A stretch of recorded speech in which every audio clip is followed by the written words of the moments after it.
Sir जी, ये Teflon coating क्या है? मुझे अपनी कार में कितनी बार करानी चाहिए?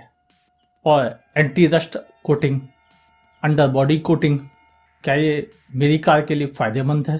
क्या बहुत ज़्यादा महंगी तो नहीं है? बहुत सारे सवाल हैं। मैं इन सवालों को रोज़ ही सुनता हूँ, रोज़ ही रिप्लाई भी करता हूँ, लेकिन मेरे छोटे से रिप्लाई में मेरी बात का मैसेज अच्छे से पहुँच नहीं पा रहा है। आज मैं आपसे यही बात करना चाहता हूँ कि टेफ्लॉन एंटी रस्ट कोटिंग क्या है, क्या ये आपकी कार के लिए फ़ायदेमंद है या नहीं। मैं हूँ आपका होस्ट अमित और आप देख रहे हैं आस्क कार। इन सवालों का जवाब अगर आप चाहते हैं कि मैं आपको क्लियर और अच्छे सटीक शब्दों में आपसे कुछ कहूँ कि एंटी रस्ट कोटिंग या टेफ्लॉन कोटिंग फ़ायदेमंद है या नुकसानदायक है, ये सर्विस सेंटर वाले, शोरूम्स वाले, गैराज वाले क्यों फोर्स करते हैं हमें कराने को? आखिर इसके पीछे का रीज़न क्या है? अगर आप सचमुच में जानना चाहते हैं तो इस वीडियो को थ्रू आउट, मतलब शुरुआत से लेकर आखिरी तक के एक एक वर्ड को ध्यान से सुने और स्क्रीन को ध्यान से देखें, क्योंकि बहुत सारे विजुअल्स आ रहे हैं इसमें जो आपको खास प्रोसेस से लेकर हर चीज़ के बारे में डिटेल से बताएंगे। तो अगर आपने फास्ट फॉरवर्ड या ये सोचा कि हमने शुरुआत की चीज़ देख ली तो मुझे पूरा वीडियो समझ में आ गया है, ऐसा बिल्कुल नहीं होने वाला है। कम से कम इस वीडियो में तो नहीं होने वाला है। चलिए अब पॉइंट पे चलते हैं अपने। टेफ्लॉन कोटिंग सही है या गलत, इस जगह जाने से पहले मैं आपके साथ शेयर करना चाहूँगा आखिर हमारी कारों में पेंट वर्क कैसे होता है, ये कारें कैसे तैयार की जाती हैं। शुरुआत करते हैं स्टील से। नॉर्मली इस काम के लिए high grade anti corrosion steels का इस्तेमाल किया जाता है। इस तरह का स्टील इंडिया में steel authority of India manufacture करती है और कई मैन्युफैक्चरर्स तो इंपोर्ट भी करते हैं ज़्यादा बेहतर क्वालिटी स्टील की डिमांड को लेकर। यानी कार कंपनीज स्टील परचेज करते समय बहुत सतर्क रहती हैं ताकि वो वर्ल्ड का बेस्ट स्टील यूज कर सके अपनी कारों में। आपने अक्सर सुना होगा कि कारों की कीमत बढ़ती है, सबसे बड़ा योगदान इस स्टील का ही होता है रॉ मटेरियल में, जो कारों की कीमत को घटाता बढ़ाता है। स्टील लेने के बाद कार कंपनी उनको मोल्ड करती हैं। मोल्ड करने में बहुत सारी टेक्नोलॉजी का इस्तेमाल किया जाता है, बहुत सारे रोबोट्स और बड़ी इंजीनियरिंग का इस्तेमाल होता है डिजाइनिंग में। डिजाइनिंग होने के बाद जब पूरा फ्रेम तैयार हो जाता है तब पेंट का काम शुरू होता है। अब ये कैसे शुरू होता है, ध्यान से समझिए। पूरा फ्रेम तैयार होने के बाद कार को वापस से वॉश किया जाता है, फिर ड्राई किया जाता है। ड्राई करने के बाद उसे एक खास तरह की प्लेटिंग के लिए पूरी कार को बहुत सोफिस्टिकेटेड, बहुत अच्छे तरीके से रोबोट्स की हेल्प से एक केमिकल सॉल्यूशन में डिप किया जाता है। नॉर्मली ये प्रोसेस को टॉप सीक्रेट रखा जाता है। कार कंपनीज केमिकल्स के बारे में बहुत ज़्यादा लोगों के साथ जानकारी शेयर नहीं करती हैं। वो टॉप सीक्रेट्स नॉर्मली कुछ खास क्वालिटी कंट्रोल ऑफिसर्स के पास ही रहता है और वर्ल्ड की सभी कंपनियां इस प्रोसेस को फॉलो करती हैं। कार को डिप करने के बाद फिर उसे दोबारा दूसरे तरह के एंटी करोजन केमिकल में डिप किया जाता है, जहां पर इलेक्ट्रोमैग्नेटिक वेव्स, अल्ट्रासोनिक वेव्स के थ्रू कार के ईच पार्ट्स तक उस केमिकल रिएक्शन को पहुंचाने की कोशिश की जाती है। यानी पूरी कार को परमानेंटली रस्ट प्रूफ बनाने के लिए तैयार किया जा रहा है। आप बैकग्राउंड में इस प्रोसेस को देख सकते हैं। इस प्रोसेस के बाद कार की अंडर बॉडी को सील करने का काम शुरू हो जाता है। इस काम में हेल्प ली जाती है रोबोट्स की, जो कि ऑटोमेटिक कंप्यूटर कंट्रोल्स होते हैं। ये रोबोट्स करोड़ों रुपए कीमत के होते हैं, जो कि अंडर बॉडी सीलिंग का काम करते हैं। इसमें रबड़ वेस्ट और काफ़ी हैवी टफ कंपाउंड का इस्तेमाल किया जाता है। अंडर बॉडी सीलिंग के बाद इसके ऊपर एंटी वाइब्रेशन कोटिंग की जाती है ताकि कार के झटकों को कुछ कम किया जा सके। इस प्रोसेस के बाद कार में पेंट का पहला काम शुरू हो जाता है। उसके लिए कार में पहले प्राइमर कोट होता है, फिर उसके बाद बेस कोट होता है जिसे हम फाइनल कोट कहते हैं। ये फाइनल कोट का काम होता है कार के पेंट को एक अच्छा रिफ्लेक्शन बेस प्रोवाइड करना।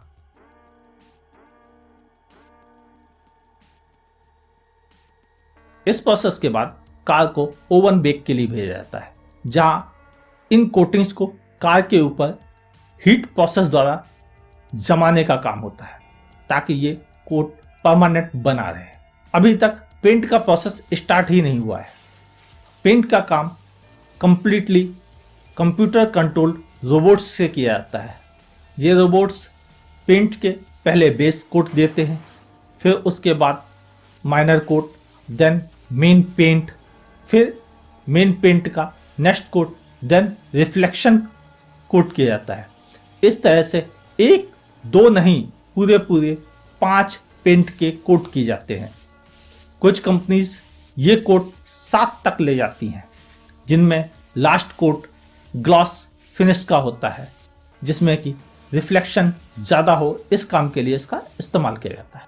इन सारे प्रोसेस के बाद कार को प्रॉपर चेक किया जाता है कि कहीं कोई कमी तो नहीं रह गई है। इस काम के लिए क्वालिटी कंट्रोल इंजीनियर्स इस काम को हैंडल करते हैं। ये quality control engineers highly qualified और एक्सपेंसिव इंजीनियर्स होते हैं कंपनी के लिए, जो अपनी पैनी नज़र से कुछ भी छूटने नहीं देते। इसके बाद ही कार पेंट में पास की जाती है। मैं आपको जो विजुअल्स दिखा रहा हूँ, ये विजुअल्स वर्ल्ड की कई जानी मानी कंपनीज ने खुद रिलीज किए हैं पब्लिक अवेयरनेस के लिए। लेकिन अब आपका सवाल होगा, ये तो सारी दुनिया में होता है, हमारे इंडिया में क्या होता है? तो मैं आपके साथ अब एक ऐसा विजुअल शेयर कर रहा हूँ, वो इंडियन मैन्युफैक्चरर ने रिलीज किया था पिछले साल। इस विजुअल में भी आप देख सकते हैं सभी इंडियन कंपनीज भी सेम प्रोसेस फॉलो करती हैं जो इंटरनेशनल स्टैंडर्ड में होता है। वो भी यही स्टील में यूज़ करती हैं, साथ में वही 360 degree anti corrosion anti rust treatment होते हैं, वही इलेक्ट्रोप्लेटिंग होती है, वही अंडर बॉडी सीलिंग का काम होता है, वही ऑटोमेटिक रोबोट्स से पेंट का 1-2 नहीं 5 कोट ये इंडियन कंपनीज भी करती हैं। लास्ट में रिफ्लेक्शन कोट भी होता है। थोड़ा चेकिंग के बाद ही एक कार का पेंट का काम कंप्लीट होता है। अब आप ये प्रोसेस देखकर ये तो समझ गए होंगे कि कार में पेंटिंग के लिए जो टेक्नोलॉजी यूज की जाती है कंपनीज द्वारा, वो वर्ल्ड में सबसे एक्सपेंसिव टेक्नोलॉजीज में है। ये ट्राइड और टेस्टेड है, इसमें कोई कमी नहीं रह गई है, और ये बहुत ही एक्सपेंसिव मशीनरीज द्वारा किए जाते हैं। और इस काम के लिए कंपनीज कई हजार करोड़ रुपए का इन्वेस्टमेंट करती हैं। एक और बड़ी गलतफहमी है लोगों के दिमाग में कि मैंने कंपनी में पता किया था कि ये चीज़ ज़रूरी होती है। वो भूल जाते हैं कि उन्होंने कंपनी में नहीं पता किया था, उन्होंने शोरूम में पता किया था। और शोरूम एक शॉप है जिसका काम चीज़ों को बेचना है, और बेचने के लिए सेल्समैन शिप अपनाई जाती है। इस बात को हमेशा ध्यान में रखें। अब मैंने ये क्यों दिखाया है, ये ज़रूरी है जानना आपके लिए कि Teflon coating, anti rust coating, क्या ये इस प्रोसेस के बाद ज़रूरी रह गई हैं? तो मेरा जवाब अब शुरू हो जाता है यहाँ से, बिल्कुल नहीं। क्यों? एक्चुअल में मैं अब आपको दिखाना चाहता हूँ कि टेफ्लॉन कोटिंग और एंटी रस्ट कोटिंग या इस तरह के ट्रीटमेंट किस तरह से किए जाते हैं।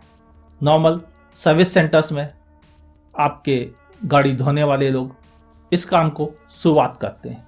पहले गाड़ी को अच्छे से धोते हैं, सुखाते हैं, फिर उसके बाद एक सिलिकॉन बेस लुब्रिकेंट और कंपाउंड से कार के इंजन और इस बे पे एक ऊपर से हल्की कोटिंग कर दी जाती है स्प्रे की तरफ से, ताकि वो आपको चमकता हुआ और साफ सुथरा दिखाई दे। इन प्रोसेस के बाद कार की बॉडी को अच्छे से कोई भी शाइनिंग बेस क्रीम केमिकल से रब किया जाता है ताकि कार के ऊपर शाइनिंग आ सके। इसके बाद बफिंग मशीन, जो कि एक रोटेटिंग मशीन होती है, इसका काम कार के ऊपर हल्के हाथों से रबिंग का होता है। और ये मशीन कार के पेंट के ऊपर उस क्रीम के थ्रू और रब करके कार के पेंट को वापस से चमकाने की कोशिश की जाती है। इस प्रोसेस में कार के ऊपर शाइनिंग दिखाने की ज़्यादा से ज़्यादा कोशिश होती है। इवन कस्टमर को लुभाने के लिए आधी बॉडी को चमका के दिखाया जाता है और आधी कार की बॉडी को गंदा ही रखा जाता है ताकि कस्टमर डिफरेंस देख सके और इम्प्रेस हो सके। इवन कभी कभी तो एक के बजाय 2 बार क्रीम लगाकर बफिंग की जाती है ताकि कार की चमक ज़्यादा दिखाई दी जाए और कस्टमर से कहा जाए कि देखो मैंने 2 बार सेम प्रोसेस अप्लाई किया है, मेरा एक्सपेंस तो बढ़ ही गया सर आपकी कार को बेहतरीन बनाने में। और इवन अभी हाल में मैंने कुछ लोगों को पाया है कार में ब्लू फ्लेम ट्रीटमेंट कराते हुए। समझिए कार मैन्युफैक्चरर्स क्या कहते हैं। कार मैन्युफैक्चरर्स कहते हैं कि कृपया आप अपनी कार को धूप, धूल और गर्मी से बचाएं। कार को कभी गर्म और खुली धूप में ना छोड़ें और अगर छोड़ें तो उस पर कवर चढ़ा दें ताकि कार का पेंट लॉन्ग लास्टिंग रहे और ये जल्दी खराब ना हो। लेकिन यहाँ कुछ उल्टा हो रहा है। यहाँ कार के पेंट के ऊपर ही ब्लू फ्लेम से, मतलब एक टॉर्च से, एक लाइटर से हीट दी जा रही है। यानी जो कार कंपनी मना करती है कि कार को धूप से, गर्मी से बचाइए, उसी को और पका के खराब किया जा रहा है। एक्चुअल में सर्विस सेंटर्स और वहाँ पे काम करने वाले स्टाफ को इस काम के लिए ट्रेंड किया जाता है कि वो कंज्यूमर को भड़काकर इस तरह के काम करवाएं ताकि कंज्यूमर इन काम के थ्रू एक्स्ट्रा पैसे खर्च करे और उससे उन्हें कमाने का मौका मिले।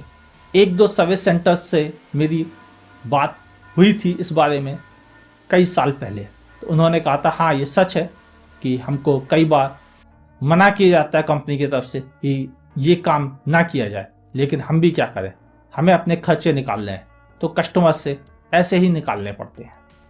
पिछले 1.5-2 साल पहले शोरूम्स में कई कंपनी के सीनियर एग्जीक्यूटिव जाकर ऐसे पोस्टर्स लगाते थे जिनमें लिखा होता था कृपया अपनी गाड़ी में टेफ्लॉन कोटिंग या एंटी रस्ट कोटिंग कराकर अपनी कार को खराब ना करें।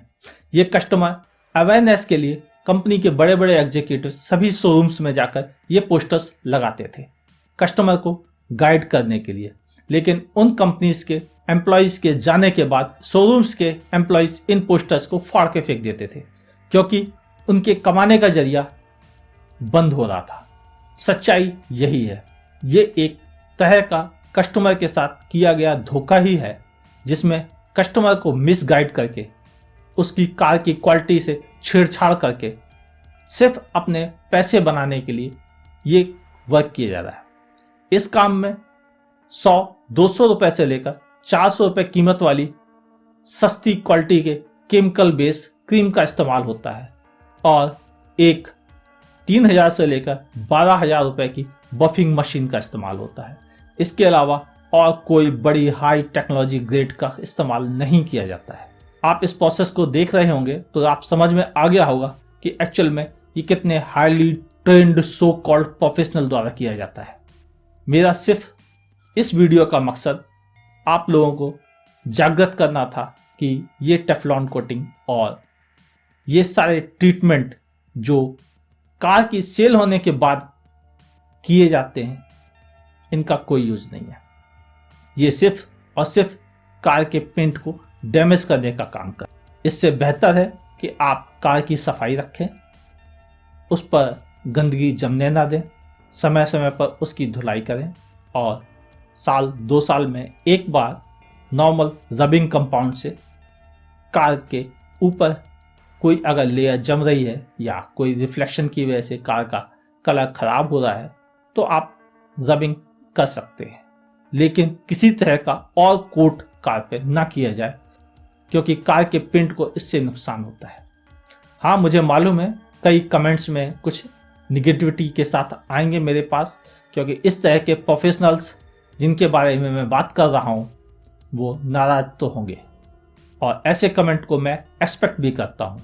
पिछली बार जब मैंने कार डीलर्स और शोरूम्स के सेल्समैन के बारे में लोगों को जागृत करने का काम किया था तब भी कुछ एक कमेंट्स ऐसे आए थे, लेकिन ये भी सच है कि मेरे पास मोर देन 1000 कमेंट आए हैं उस वीडियो में, उसमें 12 से 15 निगेटिविटी के साथ हैं, बाकी सारे पॉजिटिव हैं।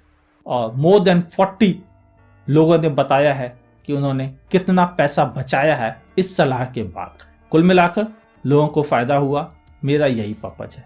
मैं चाहता हूं कि सभी लोग कार के साथ कोई छेड़खानी ना करें और अपनी कार को बेस्ट रखें लंबे समय तक, किसी के बहकावे में ना आए। अगर आपको सही जानकारी चाहिए तो कंपनी के दिए गए मैनुअल को पढ़ें जो कार के साथ ही आता है। एक इतनी सी मोटी किताब आपको कार के बारे में ज़्यादा बेहतर गाइड कर सकती है, जो कंपनी ने खुद प्रिंट की होती है। अगर आपको हमारा ये वीडियो पसंद आया हो तो प्लीज़ लाइक करें, अगर पसंद ना आया हो तो आप डिसलाइक भी कर सकते हैं, लेकिन मेरी रिक्वेस्ट है लाइक कीजिएगा, अच्छा लगता है। मैं अमित अपने प्रोग्राम में न्यूज़, रिव्यूज़, आपके क्वेश्चन आंसर्स और आपके लिए नई नई कारों के बारे में रिव्यूज़ दिया करता हूँ। अगर आप ऐसे ही इंटरेस्टिंग प्रोग्राम को रेगुलर देखना चाहते हैं तो सब्सक्राइब करना ना भूलिए। सब्सक्रिप्शन का बटन नीचे ही है रेड कलर का, अभी दबा दें। और एज ए VIP सब्सक्राइबर्स हमारी कम्युनिटी से जुड़ना चाहते हैं और सबसे पहले हमारी वीडियोस देखना चाहते हैं तो नोटिफिकेशन बेल को पुश करना ना भूलें। मैं अमित अब आपसे इजाज़त चाहता हूँ। हमारा वीडियो अंत तक देखने के लिए आपका बहुत बहुत धन्यवाद। देखते रहिए आस्क कार गुरु।